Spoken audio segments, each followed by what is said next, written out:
Saudações, alunos e alunas, tudo bem? Meu nome é Tadeu Canguçu e hoje nós vamos para a terceira aula aí da revisão para o 32º exame de ordem.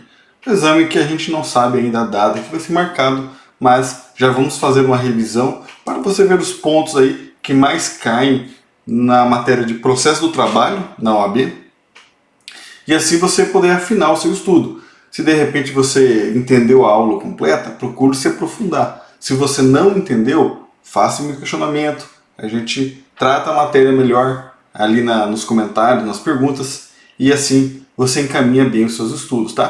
Também fico à disposição para dicas de estudo, dicas de bibliografia, o que for necessário aí para a sua preparação.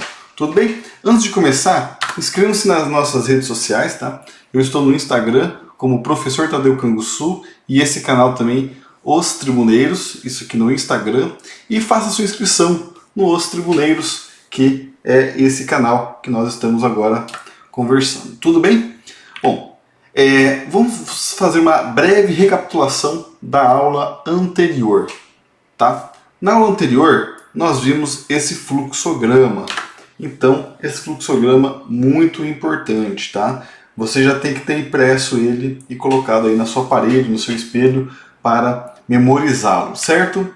Falamos aí da representação do empregado, do mandato tácito, das pessoas jurídicas, do preposto, do novo preposto trabalhista, que não precisa mais ser empregado. Falamos que o advogado também não pode ser preposto ao mesmo tempo.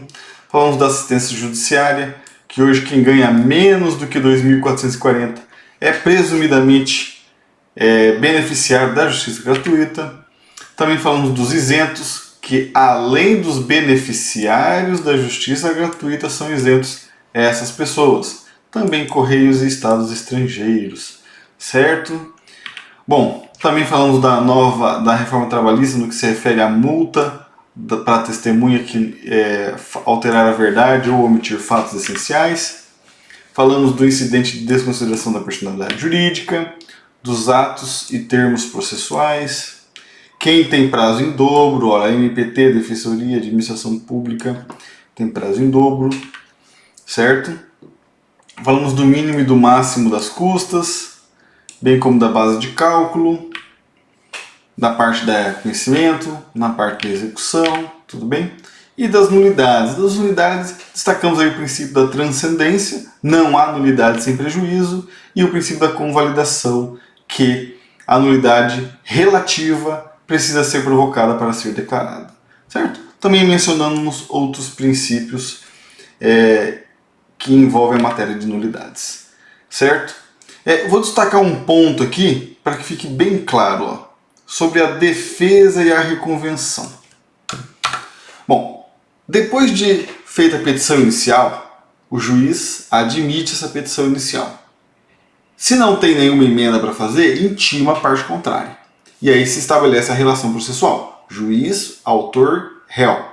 O réu, ele tem que ser notificado 5 dias antes da audiência. Então, diferente do processo civil, que você tem que cumprir o prazo de defesa após, né, a citação, aqui você tem o aviso do dia da audiência e esse dia da audiência tem que ser mais de 5 dias, que geralmente é mais que 5 dias, para que nesses 5 dias a parte possa apresentar antes da audiência a defesa ou na defesa. Então é um prazo que vem antes, entendeu? Não é um prazo igual ao do processo civil que vem depois.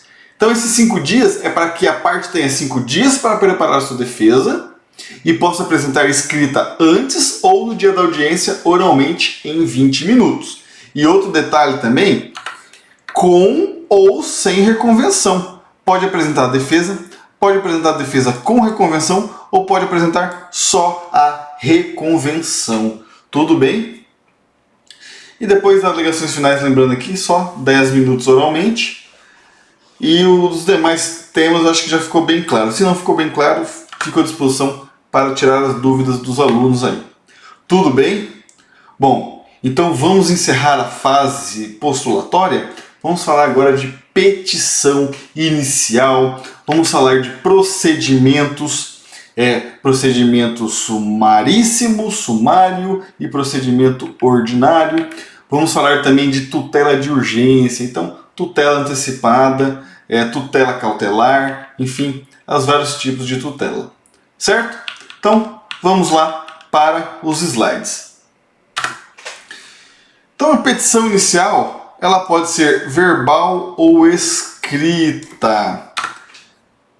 Regra geral, as petições podem ser feitas verbalmente. O empregado, pelo princípio da simplicidade, pelo princípio da oralidade, pode ir diretamente ao balcão da Justiça do Trabalho ou do distribuidor e falar: quero processar meu patrão.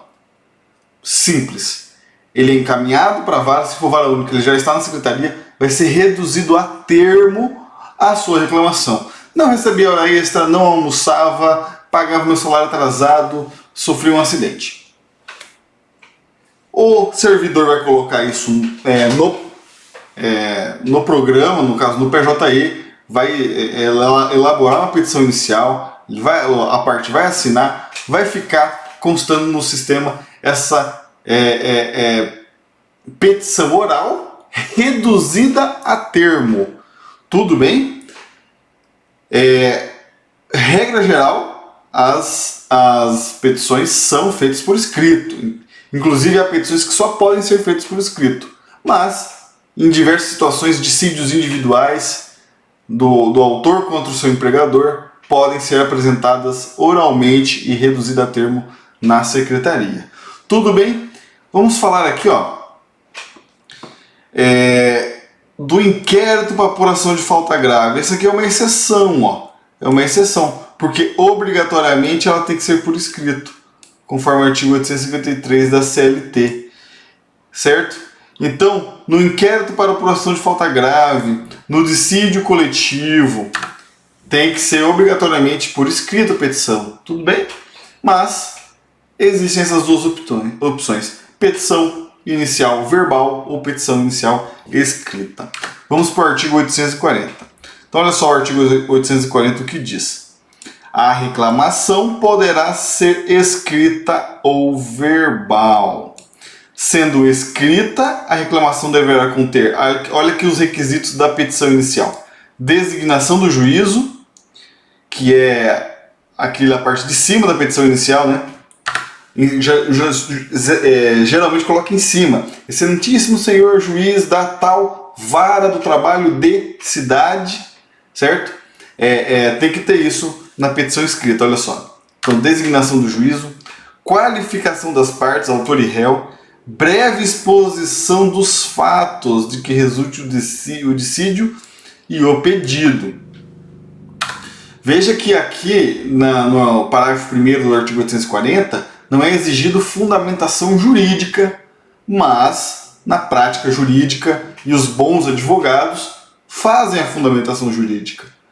O fato é esse: não tinha horário de almoço, por conta de ofensa ao artigo 71 da CLT, tenho direito ao almoço, então peço a condenação disso. A parte apresenta o fato, o fundamento jurídico e o pedido. Mas, pela petição inicial vigir aqui na Justiça do Trabalho o princípio da simplicidade, basta breve exposição dos pedidos. Isso pode ser uma pegadinha de prova, tá? Fique atento. Na lei está pedindo breve exposição dos fatos. Tudo bem? De que resulte o dissídio. E o pedido. Isso aqui é obrigatoriamente. O que você quer? O que você quer? Horas extras com reflexos, né? Que deverá ser certo, o pedido tem que ser certo, o pedido tem que ser determinado e tem que indicar o valor. Novidade trabalhista, indicação do valor. Aí a data e a assinatura do reclamante e seu representante. Ou do seu representante, ou do próprio advogado. Bom, indicação de valor, novidade trabalhista, requisito da petição inicial.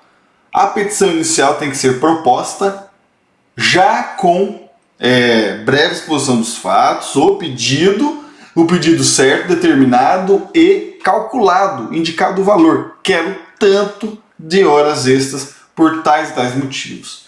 A petição que não vem com a indicação do valor, os juízes trabalhistas têm pedido a emenda para que o autor apresente esses cálculos. Tudo bem?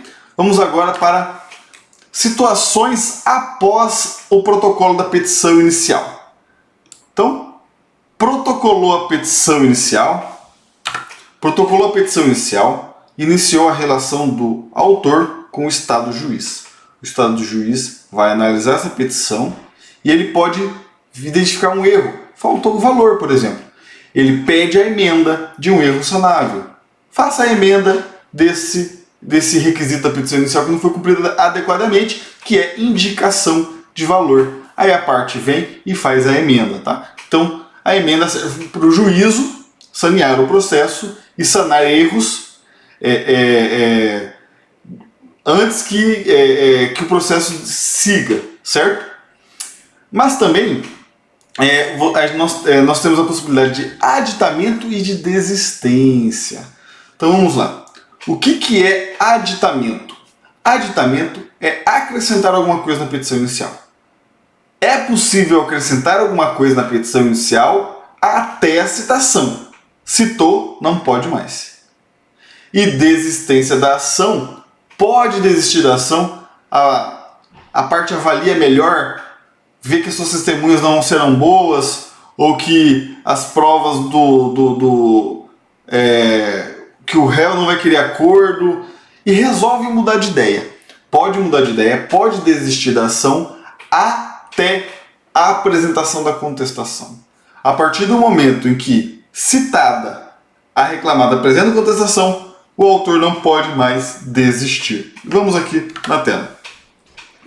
Então, só o aditamento. É a possibilidade de alterar o pedido ao caso de pedir até a citação, certo? Pode alterar o pedido, pode alterar a causa de pedir sem consentimento do réu.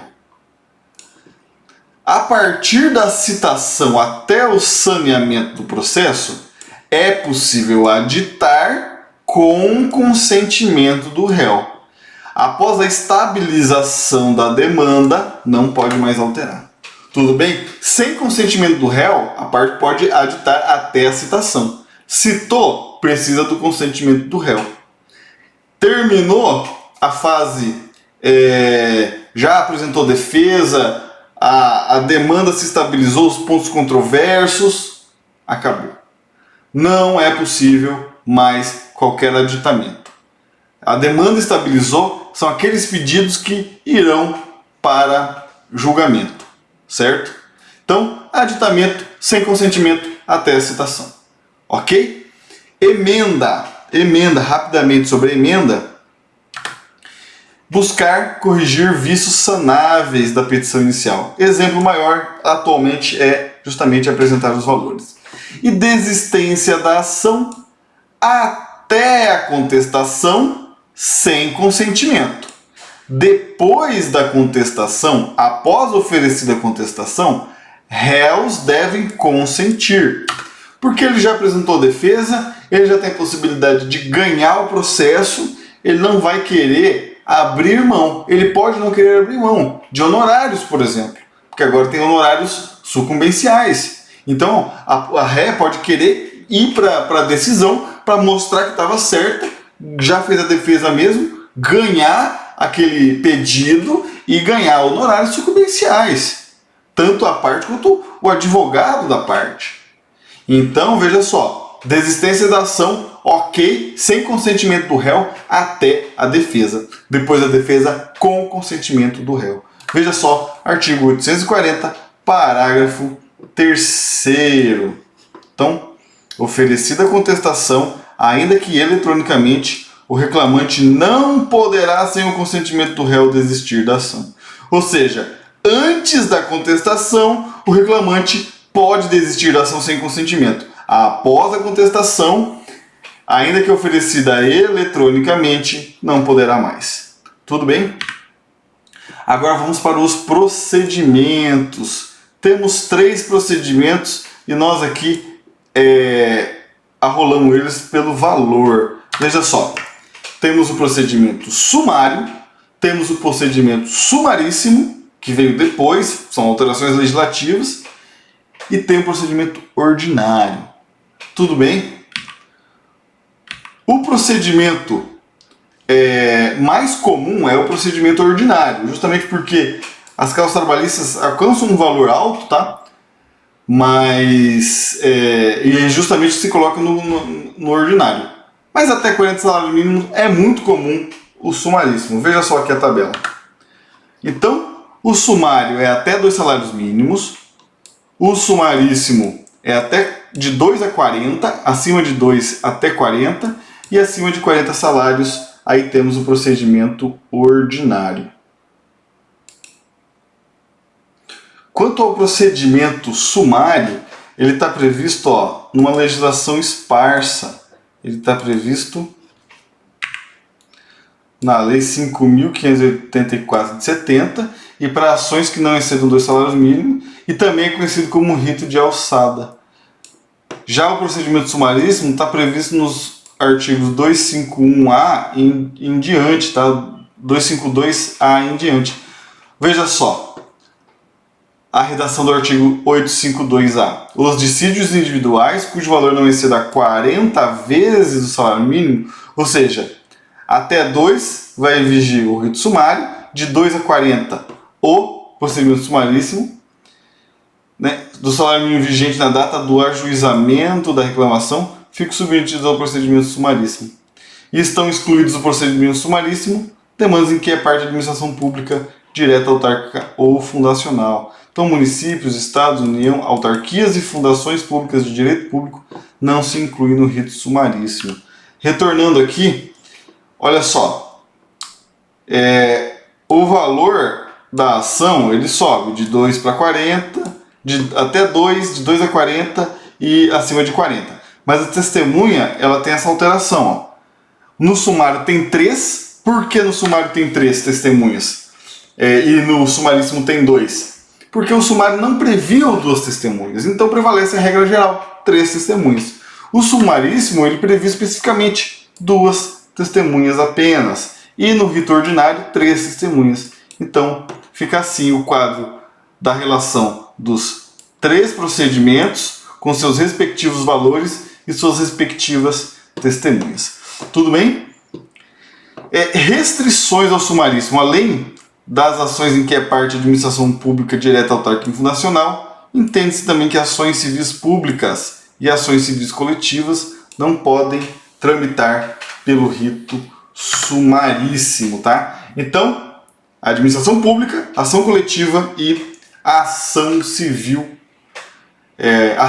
pública, ação civil coletiva e as causas da administração pública, certo?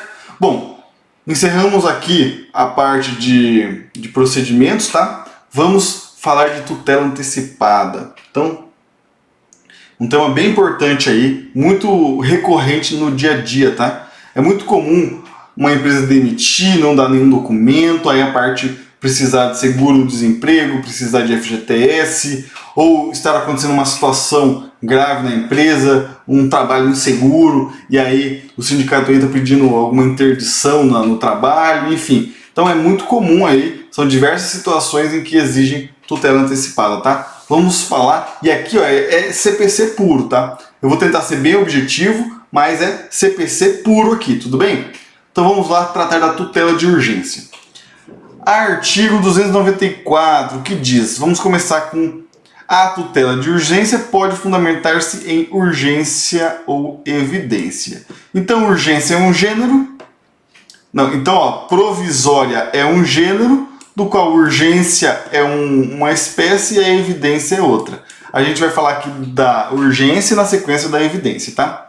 A tutela provisória de urgência cautelar ou antecipada pode ser concedida em caráter antecedente ou incidental. Então vamos lá, tutela provisória de evidência ou tutela provisória de urgência. Se você falou tutela provisória, você, no linguajar processual aqui, quis mencionar uma ação em que são diferidos a produção de provas, em que a certeza, a evidência com que o juiz julga não é o grau de certeza absoluto, é uma verossimilhança, é uma aproximação, são às vezes provas, são indícios, entende? Então você não tem ali a certeza do direito, certo?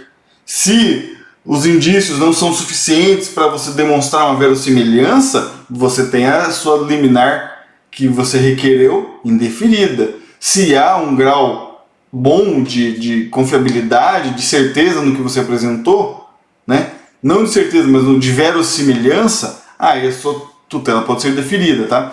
Então veja só, temos a tutela provisória gênero, do quais são espécies a tutela de urgência e a tutela de evidência. A tutela de evidência a gente vai ver na sequência. Então a tutela provisória de urgência, ela ainda se subdivide em duas, digamos assim, categorias de momento e duas categorias de conteúdo, de objetivo, certo? Se a tutela é antecipada, você está buscando a antecipação dos efeitos que seriam dados na sentença de mérito. Se você está pedindo uma cautelar, você está querendo fazer uma proteção do direito. Você não está querendo o direito em si, você está querendo proteger, resguardar o direito, resguardar a execução futura desse direito, entendeu? Essa é a modalidade em relação ao objeto. Em relação à forma, vamos dizer assim, nós temos a incidente e a antecedente. Incidental, você entra com a petição inicial falando da matéria toda e pede a tutela antecipada. Ou no meio do caminho do processo você pede uma tutela antecipada. Isso é incidental. Antecedente, você entra com a tutela antecipada antes de qualquer processo principal. Tudo bem? Então, em relação ao momento, você pode ser antecedente ou incidental. E quanto ao objeto, você pode ser antecipado ou cautelar. Você quer o direito em si? Uma tutela antecipada. Você quer proteger o seu direito? Cautelar. E aí você tem várias configurações, né? Porque você pode ter uma tutela. Você pode ter uma tutela provisória de urgência antecipada, antecedente. Cautelar, antecedente. Antecipada, incidental. Cautelar, incidental. Então são 4 configurações possíveis de tutela provisória de urgência. Entendem? Veja só. Antecipada vezes 2, cautelar vezes 2, 4. Então, tutela provisória de urgência, antecipada e incidental. Eu acho que essa é a mais comum. Antecipada e incidental. Por quê? Você tem o processo principal, certo? E nesse processo principal, você pede uma tutela. É o que mais acontece. Então, a modalidade mais comum é justamente a tutela provisória de urgência antecipada e incidental, certo? Mas ainda você tem outras 3 possibilidades de ser cautelar incidental, ser cautelar antecedente ou mesmo de ser antecipada antecedente, que aí você entrou só com o pedido de tutela antecipada. Tudo bem? Lembre-se, antecipada, busca satisfação antecipada. Você quer o bem da vida preentendido sem esperar o trânsito em julgado. Na cautelar, você objetiva assegurar o resultado útil do processo, preservar o seu direito que você está discutindo o mérito. Antecedente é antes do processo principal e incidental é no processo principal. Pode ser no início ou durante, em qualquer fase. Tudo bem? Fez uma salada mista aí na sua cabeça? Então, assista de novo essa aula com calma, desenhe as possibilidades, que vai ficar mais tranquilo, tá? Mas todas essas formas de tutela antecipada são permitidas ali no direito do trabalho, que nesse caso ele se serve aí do direito processual civil para poder regulamentar corretamente essa matéria de tutela antecipada, tá? Então, a gente vai direto no CPC quando trata de tutela de urgência e tutela de evidência. Agora, o que é essa tutela de evidência? Vamos na tela aqui. Ó. Tutela de evidência é uma técnica de aceleração do resultado do processo, sendo sempre satisfativa e aplicada segundo as hipóteses do artigo 311 do CPC. O que significa isso? Você entra com um processo e prima facie, com aqueles documentos, com aquela causa jurídica, com aquela tese, o juiz já emite uma sentença. Muito acelerada, não teve às vezes nem contestação, nem produção de provas, mas está tão configurado o direito, a tese é tão pacífica que o juiz já pode julgar, tá? E veja só, quando se verificar abuso de direito, propósito protelatório, provas documentais suficientes, está mais do que provada a matéria, e a matéria de casos repetitivos ou que tem súmula vinculante. Ou seja, tem súmula vinculante, não vai decidir o contrário, então você já pode aplicar uma tutela de evidência e acelerar. Você já vai emitir a sentença satisfativa direto já. Né? Ou também em caso de pedido repersecutório fundado em prova documental, sem oposição do réu, o réu não se opôs, faltou aí a contestação, precluiu, já dá seguimento ao processo. Tudo bem? Então, a tutela de evidência funciona nessas hipóteses. Aí eu faço referência ao artigo 311 do CPC, né? A tutela de evidência será concedida independentemente de demonstração do perigo de dano ou de resultado útil de processo, ou seja, independentemente, não é tutela de urgência, não tem perigo de dano, não tem risco ao resultado útil do processo. Não confunda tutela de evidência com tutela de urgência. Ambas são tutelas provisórias, mas na tutela de urgência você tem perigo de dano ou tem risco ao resultado útil do processo e na evidência não. Na evidência você tem um processo, certo? Em que você poderá conceder a sentença desde já. Nessas hipóteses, caracterizado, o juiz poderá dar a sentença quando caracterizado abuso de direito de defesa, manifesto propósito protelatório, provas documentais suficientes, em caso em que a tese é repetitiva ou tem súmula vinculante, pedido repersecutório fundado em adequada prova de depósito, petição inicial com os fatos constitutivos e o réu não se opôs eficazmente, certo?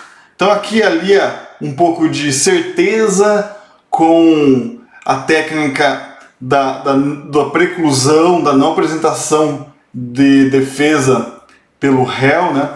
Então você tem aí o combinado aí de diversas técnicas processuais para que você possa fazer a tutela de evidência com segurança, tudo bem? Não é simplesmente um ato para diminuir processo no judiciário, não. Você não tem uma defesa adequada, você tem prova suficiente, você identifica abuso de direito, você identifica matéria repetitiva, matéria já decidida por súmula vinculante, então a sentença é satisfativa e imediata, e não se refere à situação de perigo de dano de resultado ou que haja risco ao resultado útil do processo. Tudo bem? Bom, então aqui nós encerramos a tutela antecipada, tá? Vimos aí as diversas formas de tutela provisória, tutela de urgência, tutela de evidência. Vimos os procedimentos, são 3 procedimentos: sumário, sumaríssimo, ordinário. Vimos também o valor das causas, né? Até 2 salários mínimos, sumário, de 2 a 40 salários mínimos, sumaríssimo, acima de 40 salários mínimo, ordinário. O número de testemunhas, são 3 testemunhas, exceto o sumaríssimo, que são 2. As restrições ao sumaríssimo. E também vimos a petição inicial, que pode ser escrita, verbal, certo? E também aditamento, emenda e desistência da ação. Bom, essas foram as dicas para a aula de hoje. Eu fico à disposição aí dos alunos para tirar dúvidas, ajudá-los aí no que for necessário, tá? Essa prova da OAB, ela não é difícil se você estiver revisando, lendo a CLT, acompanhando os cursos, fazendo as provas anteriores, tá? Eu vou até montar aí várias questões de processo de trabalho, várias questões aí de processo com as provas anteriores, para que vocês vejam como é que a banca pede, vejam as pegadinhas que você pode desviar, certo? E assim ter um ótimo resultado no seu exame. Tudo bem? Bom, então inscreva-se aí no canal, também anote, veja as aulas anteriores se você já chegou direto nessa aula, deixe seus comentários, inscreva-se no Instagram, siga no Instagram também, @professor Tadeu Canguçu e @os tribuneiros. Tudo bem? Forte abraço, bons estudos e até a próxima!